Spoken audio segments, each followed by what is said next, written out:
గౌరవ ముఖ్యమంత్రి అప్పుడు రాజశేఖర రెడ్డి గారు 369 ఎకరాలు భీమిలి దగ్గర ఆంధ్రప్రదేశ్ చలనచిత్ర అభివృద్ధి మండలికి ఇచ్చి ఉన్నారండి. మీరు జగన్ గారిని అడుగుదాం అన్నారు కదా, అందుకని అందులోంచి మనం అడిగితే తప్పనిసరిగా వారు ఇస్తారు.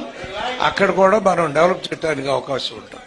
సార్ చెప్పాలి, క్షమించాలి, మళ్ళీ మాట్లాడతాను.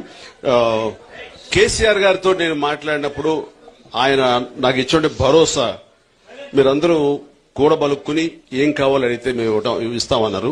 అదే విధంగా నా సినిమా సైరా రిలీజ్ అవుట్ అయ్యే ముందు నేను గౌరవ ముఖ్యమంత్రి ఆఫ్ ఆంధ్రప్రదేశ్ ని జగన్మోహన్ రెడ్డి గారిని కూడా కలిసి జరిగినప్పుడు నేను కూడా సినిమా అభివృద్ధి ఎలా చేయాలనే దాని మీద ప్రత్యేకించి ఆయనతో 1-to-1 కూర్చొని మాట్లాడినప్పుడు అన్న చెప్పండి, మీరు ఎలాగంటే అలాగా, మీకేం కావాలో చెప్పండి అన్న, ప్లీజ్ చేస్తామని ఆయన కూడా పెద్ద మనసుతోటి జగన్మోహన్ రెడ్డి గారు అంటాం కూడాను.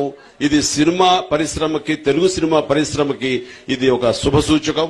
ఆ రకంగా అక్కడ కూడా అభివృద్ధి చెందడం కోసం అన్ని రకాల ఏర్పాట్లు మనం చేసుకుందాం. ముఖ్యంగా మాకేం కావాలో కూడా మనం ప్రయత్నిద్దాం. ఇప్పటికే ముందుకు వెళ్లారు, భూములు కేటాయించారు, అందులో మనకెంత కావాలో కూడా ఆలోచించుకుంటూ వారి సహాయ సహకారం కూడా మనం పొందుతాం. రైట్.